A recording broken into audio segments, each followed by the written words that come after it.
ನಮಸ್ಕಾರ ವೀಕ್ಷಕರೇ, ಇದು ಇವತ್ತಿನ ಡೇ ವಿತ್ ಲೀಡರ್ ವಿಶೇಷ ಕಾರ್ಯಕ್ರಮ. ಇವತ್ತು ನಾವು ಬೆಂಗಳೂರು ದಕ್ಷಿಣ ಲೋಕಸಭಾ ಕ್ಷೇತ್ರದಲ್ಲಿದ್ದೀವಿ.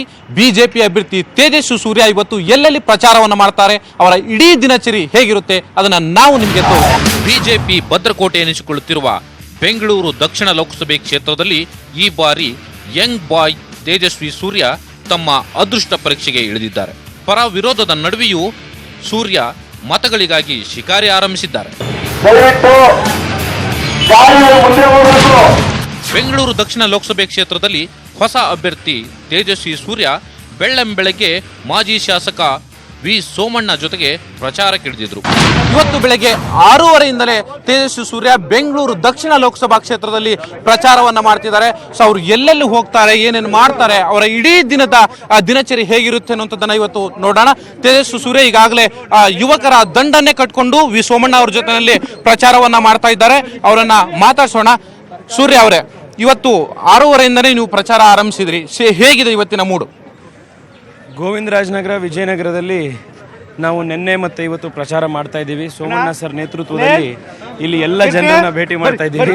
ಇಲ್ಲಿ ಲಿಟ್ರಲ್ ಆಗಿ ಪ್ರತಿಯೊಬ್ಬರಿಗೂ ಇವರಿಗೆ ಹೆಸರೇ ಹಿಡಿದು ಕರೆದು ಮಾತನಾಡಿಸುವಂತ ಒಂದು ಜನಪ್ರಿಯತೆ ಸೋಮಣ್ಣ ಸರ್ ಇಲ್ಲಿ ಇರೋದ್ರಿಂದ ನಮಗಿಲ್ಲಿ ಬಹಳ ಒಂದು ಪಾಸಿಟಿವ್ ವೆಲ್ಕಮಿಂಗ್ ಇದೆ. ಎಲ್ರಿಗೂ ಇದು ದೇಶದ ಚುನಾವಣೆ, ನರೇಂದ್ರ ಮೋದಿ ಅವರನ್ನ ಗೆಲ್ಲಿಸೋದ್ರಿಂದ ಭಾರತಕ್ಕೆ ಒಳ್ಳೇದು ಅನ್ನುವಂಥದ್ದಿದೆ. ಇದು ಪಕ್ಷಾತೀತವಾಗಿ ಚುನಾವಣೆ ನಡೀತಾ ಇದೆ ಅಂತ ನನಗೆ ಅನ್ನಿಸ್ತಾ ಇದೆ. ಯಾಕೆಂದ್ರೆ ಈ ಚುನಾವಣೆಯಲ್ಲಿ ಪಕ್ಷ ಭೇದ ಮರೆತು ಭಾರತ ಗೆಲ್ಲಬೇಕು, ನರೇಂದ್ರ ಮೋದಿಯ ಗೆಲುವು ದೇಶದ ಗೆಲುವು ಅಂತ ಎಲ್ಲ ಜನ ಜಾತಿ, ಭಾಷೆ, ಪಕ್ಷ ಎಲ್ಲ ಭೇದಗಳನ್ನು ಮರೆತು ಈ ಬಾರಿ ದೇಶದ ಜೊತೆಗೆ ಮೋದಿಯವರ ಜೊತೆಗೆ ನಿಲ್ತಾ ಇರೋದು ನಮಗೆ ಸ್ಪಷ್ಟವಾಗಿ ಗೊತ್ತಾಗ್ತಾ ಇದೆ. ಸೋಮಣ್ಣ ಅವರೇ, ಇವತ್ತು ಏನು ನಿಮ್ಮ ಏರಿಯಾದಲ್ಲಿ ಪ್ರಚಾರ, ಸೊ ಹೇಗಿದೆ ವಾತಾವರಣ? ಜೊತೆಗೆ ಇವತ್ತು ಯಂಗ್ ಸ್ಟಾರ್ ಅನ್ನ ಜೊತೆಲಿ ಇಟ್ಕೊಂಡು ಪ್ರಚಾರಕ್ಕೆ ಹಿಡಿತಾ ಇದ್ದೀರಿ. ನೋಡಿ, ನಮ್ದು 365 ದಿನಾನು ಪ್ರಚಾರನೇ. ಇದು 40 ವರ್ಷಗಳಿಂದ ನಿರಂತರವಾಗಿ ಸೋಮಣ್ಣನ ಮತ್ತು ಸೋಮಣ್ಣನ ಶಿಷ್ಯಕೋಟಿ ಕಾರ್ಪೊರೇಟರ್ಗಳ ಒಂದು ಬೆಳವಣಿಗೆಗೆ ಈ ಭಾಗದ ಜನರ ಆಶೀರ್ವಾದ ಯಾವ ರೀತಿ ಇದೆ ಅನ್ನೋದಕ್ಕಿಂತ ನಾವು 365 ಚುನಾವಣೆ ಮಾಡ್ತೀವಿ. ಉತ್ಸಾಹ ಬಂದಿರೋದು ಕೇವಲ ಯುವಕರಿಗಲ್ಲ, ಹಿರಿಯರಿಗೂ ಕೂಡ ಬಂದಿದೆ. ಒಬ್ಬ ಯುವಕ ಏನಾದರೂ ಮಾಡ್ಬೋದು ಅನ್ನುವ ಒಂದು ಕನಸನ್ನು ಕಾಣ್ತಾ ಇದ್ದಾರೆ. ಆ ಕನಸನ್ನು ನೆನೆಸು ಮಾಡ್ತಕ್ಕಂಥದ್ದಕ್ಕೆ ಜನ ಆಶೀರ್ವಾದ ಮಾಡ್ತಾರೆ. ನನಗನ್ನಿಸ್ತದೆ ಇದು ಪಕ್ಷಾತೀತವಾದ ಚುನಾವಣೆ. ನೀವು ಯಾರೇನು ಹೇಳ್ತೀರೋ ಬಿಡ್ತೀರೋ ಗೊತ್ತಿಲ್ಲ. ಇನ್ನೊಂದು 4-5 ದಿನ ನೋಡಿ ಈ ಐಕಾನು ಯಾವ ಮಟ್ಟಕ್ಕೆ ಹೋಗ್ತದೆ ಅನ್ನೋದು ನೀವೇ ಹೇಳ್ತೀರಿ. ತೇಜಸ್ವಿ ಸೂರ್ಯ ಯುವ ಐಕಾನ್, ಜೊತೆಗೆ ಬೆಂಗಳೂರಿನಲ್ಲಿ ಒಂದು ರೀತಿ ಬೆಂಗಳೂರು ದಕ್ಷಿಣದ ಸೂರ್ಯ ಅಂತಾನೆ ಈಗಾಗಲೇ ತೇಜಸ್ವಿ ಸೂರ್ಯ ಹೆಸರಾಗಿದ್ದಾರೆ. ಈಗಾಗಲೇ ಏನು ತೆರೆದ ಜೀಪ್ ನಲ್ಲಿ ಇವತ್ತು ಪ್ರಚಾರ ಆರಂಭ ಆಗ್ತಾ ಇದೆ. ಹೇಗಿದೆ ಮುಂದೆ ನೋಡೋಣ. ಮನೆಯಿಂದ ಬೆಳಗ್ಗೆ 6:30ಕ್ಕೆ ಹೊರಬಿದ್ದ ತೇಜಸ್ವಿ ಸೂರ್ಯ ವಿಜಯನಗರದ ಅಂಬೇಡ್ಕರ್ ಕ್ರೀಡಾಂಗಣದಿಂದ ಯುವ ಜನತೆಯ ಜೊತೆಗೆ ಪ್ರಚಾರಕ್ಕೆ ಇಳಿದಿದ್ರು. ನಂತರ ತೆರೆದ ವಾಹನದಲ್ಲಿ ಪ್ರಚಾರ ಶುರುವಾಯಿತು.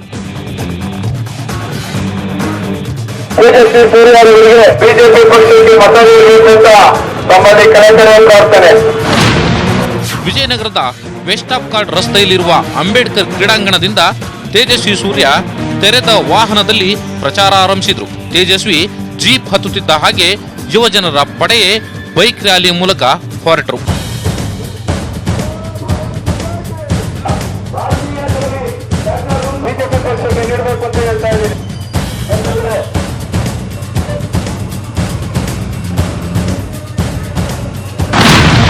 ಬೆಳಗ್ಗೆ ಬೈಕ್ ರ್ಯಾಲಿ ಮೂಲಕ ಮತ ಪ್ರಚಾರಕ್ಕೆ ಹೊರಟಾಗ ಮಾಜಿ ಸಚಿವ ಹಾಗೂ ಶಾಸಕ ವಿ ಸೋಮಣ್ಣ, ಅವರ ಪುತ್ರ ಅರುಣ್ ಸೋಮಣ್ಣ ಹಾಗೂ ಕಾರ್ಪೊರೇಟರ್ ಉಮೇಶ್ ಸಾಥ್ ನೀಡಿದರು.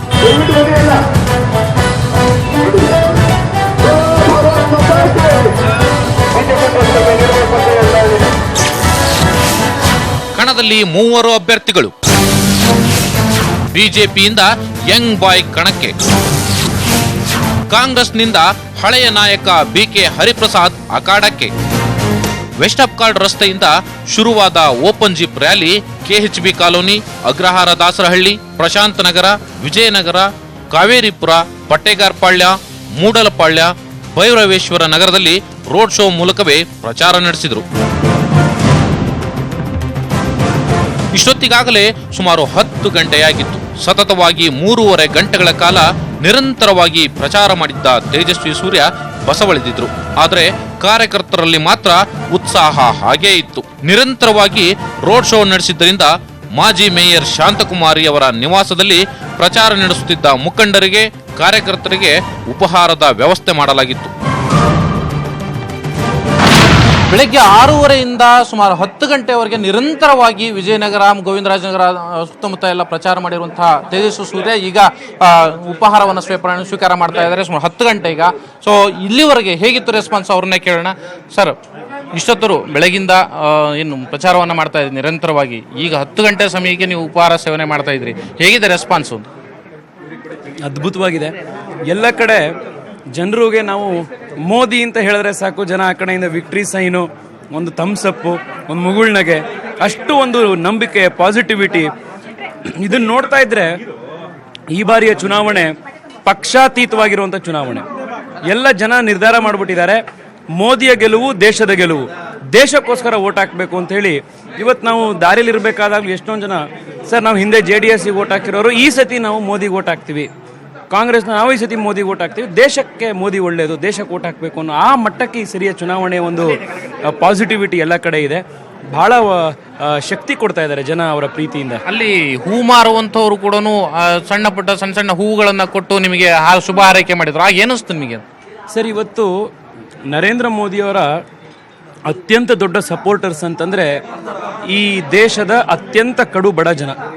ಯಾಕೆಂದರೆ LPG ಇರ್ಬೋದು, ಆಯುಷ್ಮಾನ್ ಭಾರತದ ಮೂಲಕ ಅವರಿಗೆ ಮೆಡಿಕಲ್ ಇನ್ಶೂರೆನ್ಸ್ ಇರ್ಬೋದು, ಅಥವಾ ಅವರಿಗೆ ಕರೆಂಟ್ ಕೊಡುವಂಥದ್ದು ಇರ್ಬೋದು, ಸ್ವಚ್ಛ ಭಾರತದ ಮೂಲಕ ಟಾಯ್ಲೆಟ್ ಕೊಟ್ಟಿದ್ದಿರ್ಬೋದು, ಪೆನ್ಷನ್ ಇರ್ಬೋದು, ಇನ್ಶೂರೆನ್ಸ್ ಇರ್ಬೋದು, ಜನ್ಧನ್ ಬ್ಯಾಂಕ್ ಅಕೌಂಟ್ ಇರ್ಬೋದು. ಈ ಸರ್ಕಾರ ನರೇಂದ್ರ ಮೋದಿ ಅತ್ಯಂತ ಕಷ್ಟಪಟ್ಟು ಕೆಲಸ ಮಾಡಿರೋದು ಯಾರಿಗೆ ಅಂತಂದರೆ ಈ ದೇಶದ ಅತ್ಯಂತ ಕಡು ಬಡವರ ಜೀವನವನ್ನು ಉದ್ಧಾರ ಮಾಡೋದಕ್ಕೆ. ಇವತ್ತು ಈಗ 10 ಗಂಟೆ ಸಮಯ ಉಪಹಾರಕ್ಕೆ ಮಾಜಿ ಮೇಯರ್ ಶಾಂತಕುಮಾರ್ ಅವ್ರ ಮನೆಗೆ ಬಂದಿದ್ರಿ, ಹೇಗಿದೆ ತಿಂಡಿ? ಭಾಳ ಚೆನ್ನಾಗಿದೆ.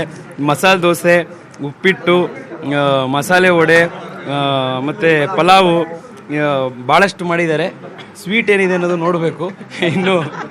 ಅದರಿಂದ ಭಾಳ ಚೆನ್ನಾಗಿದೆ. ಎಲ್ಲರೂ ಸುಸ್ತು ಬೇರೆ ಆಗಿತ್ತು, ಸಿಕ್ಕಾಬಿಟ್ಟೆ ಹಶ್ವಾಗ್ಬಿಟ್ಟಿತ್ತು, ಬೆಳಗ್ಗೆಯಿಂದ ನಿಂತೇ ಇದ್ದಿದ್ದು. ಅದರಿಂದ ಈಗ ನೀವೇ ನಮಗೆ ತೊಂದರೆ ಕೊಡ್ತಾ ಇರೋದು ಇವಾಗ ಮಧ್ಯದಲ್ಲಿ ಮಾತಾಡಿಸಿ, ಇಲ್ಲಾಂದರೆ ಭಾಳ ಕಾನ್ಸಂಟ್ರೇಷನ್ ಇಂದ ತಿಂಡಿ ತಿಂತಾ ಇದ್ವಿ. ಇದು ತೇಜಸ್ವಿ ಸೂರ್ಯ ಅವರು ಹೇಳುವಂಥ ಮಾತು.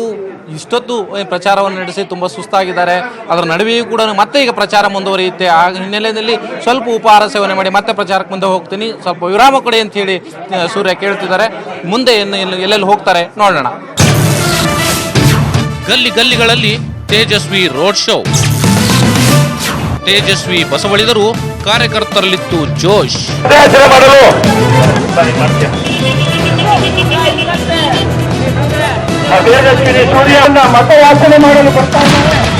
ಉಪಹಾರ ಸೇವಿಸಿದ ಬಳಿಕ ತೇಜಸ್ವಿ ಸೂರ್ಯ ನಾಗರಬಾವಿ ಮುಖ್ಯ ರಸ್ತೆ, ನಾಯಂಡಹಳ್ಳಿ, NGEF ಲೇಔಟ್, ಚಂದ್ರ ಲೇಔಟ್, ಸುಬ್ರಹ್ಮಣ್ಯ ಗಾರ್ಡನ್ನಲ್ಲಿ ಪ್ರಚಾರ ನಡೆಸಿದ್ರು.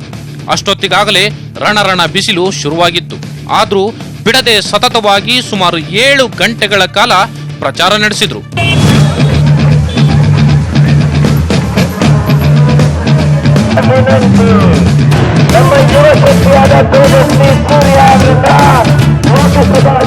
ಇಡೀ ವಿಜಯನಗರದ ಎಲ್ಲ ವಾರ್ಡ್ಗಳನ್ನು ಸುತ್ತಿಕೊಂಡು ವಿಜಯನಗರದ ಮಾರುತಿ ಮಂದಿರದ ಬಳಿ ಬಂದಾಗ ಮಧ್ಯಾಹ್ನ 2 ಗಂಟೆ ಮೀರಿತ್ತು. ಆದರೆ ಆ ಹೊತ್ತಿಗಾಗಲೇ ತೇಜಸ್ವಿಗೆ ಸುಸ್ತಾಗಿತ್ತು. ಆದರೆ ಕಾರ್ಯಕರ್ತರು ಮಾತ್ರ ಉತ್ಸಾಹದಲ್ಲೇ ಇದ್ರು. ಆದರೆ ನೆತ್ತಿಯ ಮೇಲಿದ್ದ ಸೂರ್ಯ ನಿಗಿ ಉರಿಯುತ್ತಿದ್ದರಿಂದ ರ್ಯಾಲಿಯನ್ನು ಕೈ ಬಿಡಲಾಯಿತು. ಹೀಗಾಗಿ ತೇಜಸ್ವಿ ಸೂರ್ಯ ಕಾರ್ಯಕರ್ತರಿಗೆ ಉತ್ಸಾಹದ ಮಾತುಗಳನ್ನಾಡಿ ಬ್ರೇಕ್ ನೀಡಿದರು.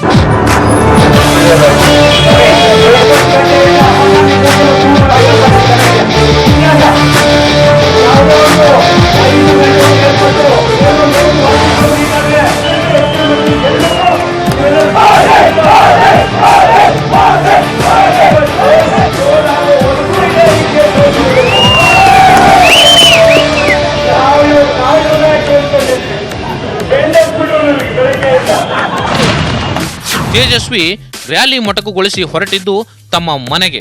ಅಲ್ಲಿ ಹಲವಾರು ಕಾರ್ಯಕರ್ತರು, ಅಭಿಮಾನಿಗಳು ಕಾಯ್ತಾ ಇದ್ರು. ಅವರ ಜೊತೆಗೆ ಮಾತುಕತೆ ನಡೆಸಿ ಸಾಮಾಜಿಕ ಜಾಲತಾಣದ ತಮ್ಮ ಅಭಿಮಾನಿಗಳಿಗಾಗಿ ಒಂದೆರಡು ಸಂದರ್ಶನದ ತುಣುಕು ಸಿದ್ಧಪಡಿಸಿದರು.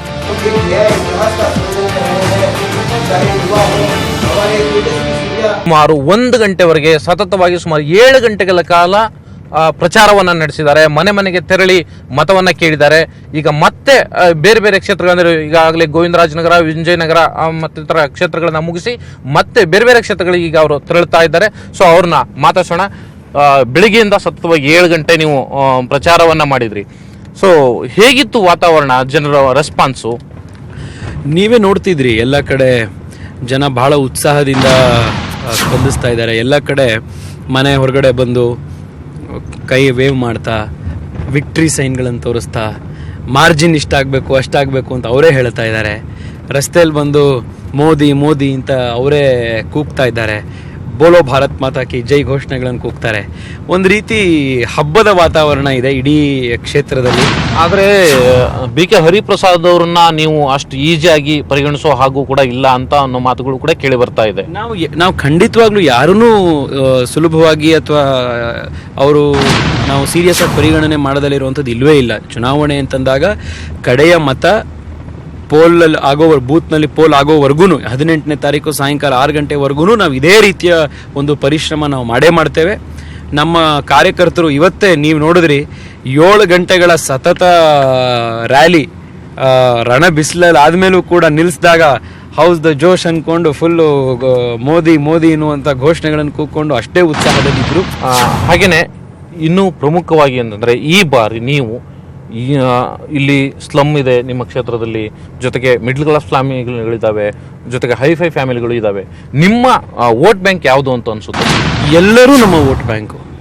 ಯಾರನ್ನೂ ನಾವು ಮುಟ್ಟದಲ್ಲೇ, ಯಾರನ್ನೂ ನಾವು ಸಂಪರ್ಕ ಮಾಡದಲ್ಲೇ ಬಿಡೋದಿಲ್ಲ. ಯಾಕೆ ಅಂತಂದರೆ ಈ ಚುನಾವಣೆ ಪಕ್ಷ, ಜಾತಿ, ವಯಸ್ಸು ಇದನ್ನೆಲ್ಲ ಮೀರಿರುವಂಥ ಚುನಾವಣೆ. ಇದು ದೇಶಕ್ಕೋಸ್ಕರ, ದೇಶದ ಭವಿಷ್ಯ, ದೇಶದ ಉಳಿವಿಗೋಸ್ಕರ ಜನ ಮಾಡ್ತಾ ಇರುವಂಥ ಚುನಾವಣೆ.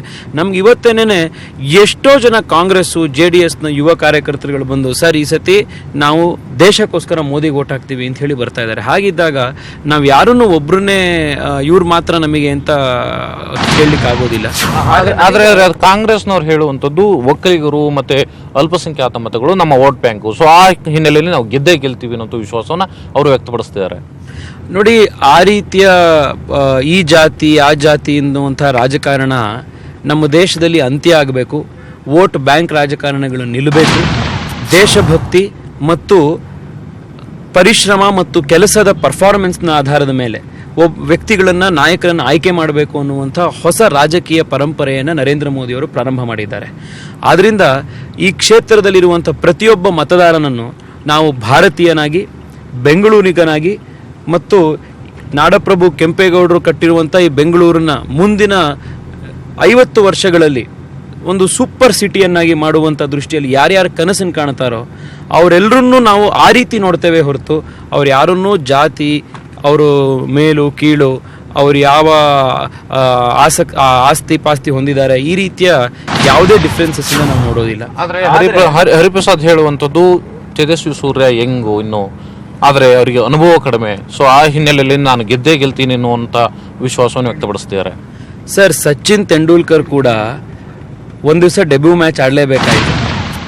BK ಹರಿಪ್ರಸಾದ್ ಸರ್ ಅವರು ಕೂಡ ಒಂದು ಬಾರಿ ಅವರು ಯುವಕರಾಗಿದ್ದಾಗ, ಯಾವಾಗ ಅವ್ರು ಮೊದಲನೇ ಬಾರಿ ರಾಜ್ಯಸಭೆಗೆ ಆಯ್ಕೆ ಆದರು, ಈ ಥರ ಅವರು ಮೊದಲನೇ ಬಾರಿ ಚುನಾವಣೆ ಫೇಸ್ ಮಾಡೋರು ಏನೇ ಇದ್ದಾಗ ಅವ್ರಿಗೂ ಮೊದಲನೇ ಬಾರಿನೇ ಒಂದು ಅನುಭವ ಆಗಿರುತ್ತೆ. ಎಕ್ಸ್ಪೀರಿಯನ್ಸ್ ಅನ್ನೋದು ಮೊದಲ ಅನುಭವದ ನಂತರವೇ ಬರುವಂಥದ್ದು.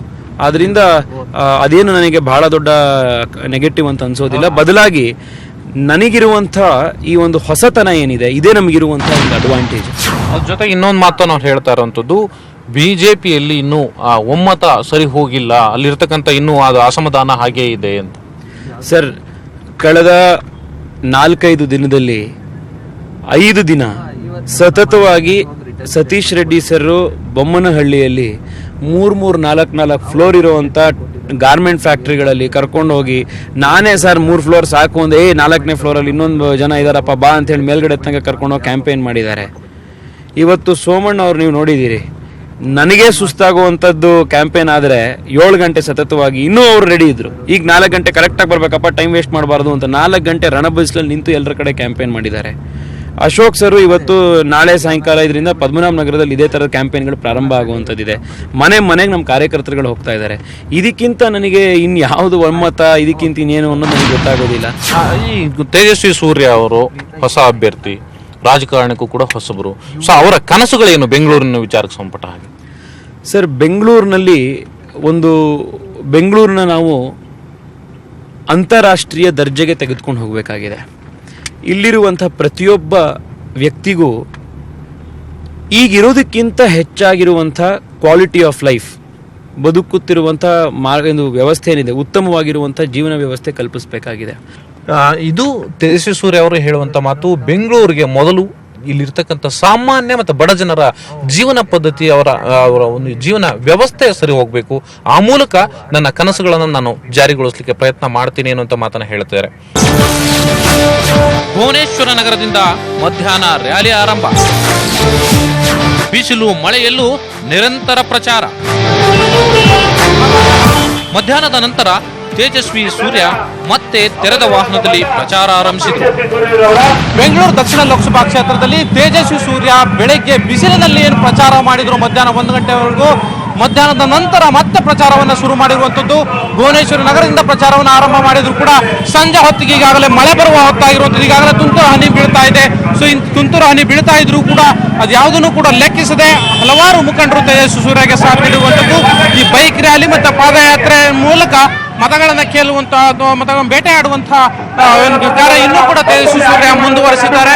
ಈಗಾಗಲೇ ಏನು ಸಾಕಷ್ಟು ಕಡೆಗಳಲ್ಲಿ ಪ್ರಚಾರ ಮಾಡಿಸಿರುವಂತಹ ತೇಜಸ್ವಿ ಸೂರ್ಯ ಏನು ವಿ ಸೋಮಣ್ಣ ಅವರ ನೇತೃತ್ವದಲ್ಲಿ ಮತ್ತೆ ರ್ಯಾಲಿಯನ್ನು ಆರಂಭ ಮಾಡಿರುವಂಥದ್ದು. ಆ ಬೆಳಗಿನ ಜೋಶ್ ಹೇಗಿತ್ತು, ಈಗಲೂ ಕೂಡ ಅದೇ ರೀತಿಯ ಜೋಶನ್ನ ಕಾಪಾಡ್ಕೊಂಡ್ ಬರುವಂತಹ ಕೆಲಸವನ್ನ ಕಾರ್ಯಕರ್ತರು ಮಾಡ್ತಾ ಇದ್ದಾರೆ. ಕೂಡ ಪ್ರಾರ್ಥನೆ ಮಾಡಿ ಬರ್ತಾ ಇದ್ದಾರೆ.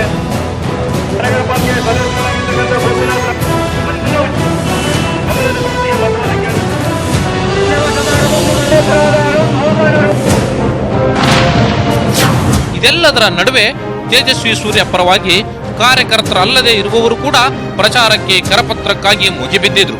ಯುವ ನಾಯಕನಿಗೆ ಟಿಕೆಟ್ ಕೊಟ್ಟಿದ್ದಕ್ಕೆ ತಾವೇ ವಾಲಂಟಿಯರ್ ಆಗಿ ಬಂದು ಪ್ರಚಾರ ಆರಂಭಿಸಿದ್ರು. ಅವರು ಏನ್ ಹೇಳಿದ್ರು ಗೊತ್ತಾ? ನೀವೇ ನೋಡಿ. ಈ ಥರ ಧೈರ್ಯವಾಗಿ ನಿರ್ಧಾರ ತಗೊಳ್ಳುವಂಥ ಪ್ರಧಾನಮಂತ್ರಿನ ನಾವು ವಾಜಪೇಯಿ ಅವ್ರ ನಂತರ ನರೇಂದ್ರ ಮೋದಿಯಲ್ಲೇ ಕಾಣಕ್ಕೆ ಸಾಧ್ಯ ಆಗಿದ್ದು. ಸೊ ಆವಾಗ 2004ರಲ್ಲಿ ವಾಜಪೇಯಿ ಅವರಿಗೆ ಇನ್ನೊಂದು ಟರ್ಮ್ ಕೊಡದಲ್ಲೇ ನಾವೆಲ್ಲ ತಪ್ಪು ಮಾಡಿದ್ವಿ. ಈ ಸತಿನೂ ಮತ್ತೆ ಅದೇ ತಪ್ಪು ಜನರು ಮಾಡಬಾರ್ದು ಅನ್ನೋದಕ್ಕೋಸ್ಕರ, ಸದೃಢವಾದ ಭಾರತವನ್ನು ಕಟ್ಬೋದು ಅನ್ನೋದಕ್ಕೋಸ್ಕರ ನಾವು ಓಡಾಡ್ತಾ ಇದ್ದೀವಿ. ಬಿಜೆಪಿ ಕಾರ್ಯಕರ್ತರ ಇಲ್ಲ, ನಾ ವಾಲಂಟಿಯರ್ ಆಗಿ ಮಾಡ್ತಾ ಇದ್ದೀನಿ. Volunteer sir. ನನಗೆ ಬಿ ಜೆ ಪಿಗೆ ಯಾಕೆ ಮಾಡಬೇಕು ಅಂತಂದರೆ 2 ಕಾರಣಗಳು. ಒಂದು, ನರೇಂದ್ರ ಮೋದಿ ಅವರು ಹಾಗೂ ನಮ್ಮ ಬೆಂಗಳೂರು ಸೌತ್ ಅಭ್ಯರ್ಥಿ ತೇಜಸ್ವಿ ಸೂರ್ಯ ಅವರು. ಯಾಕೆ ತೇಜಸ್ವಿ ಸೂರ್ಯ ಅವರು ಅಂದರೆ, ಇವತ್ತು ನಮ್ಮ ರಾಜಕೀಯ ರಂಗದಲ್ಲಿ ಹಲವಾರು ಹಿರಿಯ ರಾಜಕಾರಣಿಗಳು ನಮ್ಮನ್ನು ಬಿಟ್ಟು ಹೋಗಿದ್ದಾರೆ, ಆಗಲಿದ್ದಾರೆ. ಹಾಗೆ ಕೆಲವರು ಈ ಬಾರಿ ಎಲೆಕ್ಷನ್ನಲ್ಲಿ ಕಂಟೆಸ್ಟ್ ಮಾಡ್ತಾ ಇಲ್ಲ. ಸೊ ಹಾಗಾಗಿ ನಮ್ಮ ದೇಶ ಬೆಳಿಬೇಕು ಅಂದರೆ ನಮ್ಮ ತೇಜಸ್ವಿ ಅಂತ ಯುವ ರಾಜಕಾರಣಿಗಳು ಬರಬೇಕು, ಈ ಯುವ ಲೀಡರ್ಗಳು ನಮಗೆ ಬೇಕಾಗಿದ್ದಾರೆ. ಅದಕ್ಕೋಸ್ಕರ ತೇಜಸ್ವಿ ಅವ್ರಿಗೋಸ್ಕರ ಕ್ಯಾಂಪೇನ್ ಮಾಡ್ತಾ ಇದ್ದೀನಿ.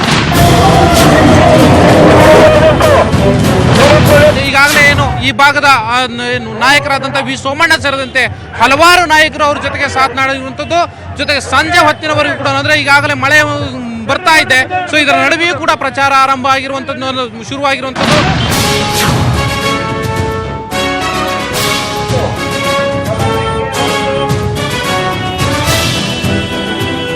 ನಂತರ RPC ಲೇಔಟ್, ಹಂಪಿ ನಗರ, ಸ್ಕೈಲೈನ್ ಅಪಾರ್ಟ್ಮೆಂಟ್ ಮುಂತಾದ ಕಡೆಗಳಲ್ಲಿ ತೇಜಸ್ವಿ ಸೂರ್ಯ ಪ್ರಚಾರ ನಡೆಸಿದ್ರು. ಆ ಎಲ್ಲ ಕಡೆಗಳಲ್ಲಿ ಕೂಡ ಮಾಜಿ ಸಚಿವ ವಿ ಸೋಮಣ್ಣ ಸಾಥ್ ನೀಡಿದ್ರು. ತೇಜಸ್ವಿ ಸೂರ್ಯ ಅವರು ಇಲ್ಲಿ ನಮ್ಮ ಸ್ಕೈಲೈನ್ ಬಡಾವಣೆಗೆ ಬಂದು ಇಲ್ಲಿ ನಮ್ಮೆಲ್ಲರಿಗೆ ಅಡ್ರೆಸ್ ಮಾಡ್ತಾ ಇದ್ದಾರೆ. ಅದು ನಮ್ಮ ಮನೆ ಬಾಗಿಲಿಗೆ ಬಂದು ಮಾತಾಡಿದಷ್ಟು ಸಂತೋಷ ನಮಗೆಲ್ಲರಿಗೂ ಆಗ್ತಾ ಇದೆ. ನರೇಂದ್ರ ಮೋದಿಯವರು ನಮ್ಮ ದೇಶಕ್ಕೆ ಭಾಳಷ್ಟು ಒಳಿತನ್ನು ಮಾಡಿದ್ದಾರೆ ಈಗ ಇದ್ದು. ಹಾಗಾಗಿ ಅವರೇ ಮತ್ತೆ ಬಂದರೆ ನಮ್ಮ ದೇಶ ಹಲವಾರು ದೇಶಗಳ ಉನ್ನತ ದೇಶಗಳ ನಡುವೆ ತಲೆ ಎತ್ತಿ ನಿಲ್ತದೆ ಎಂಬ ಒಂದು ಭರವಸೆ ಇದೆ.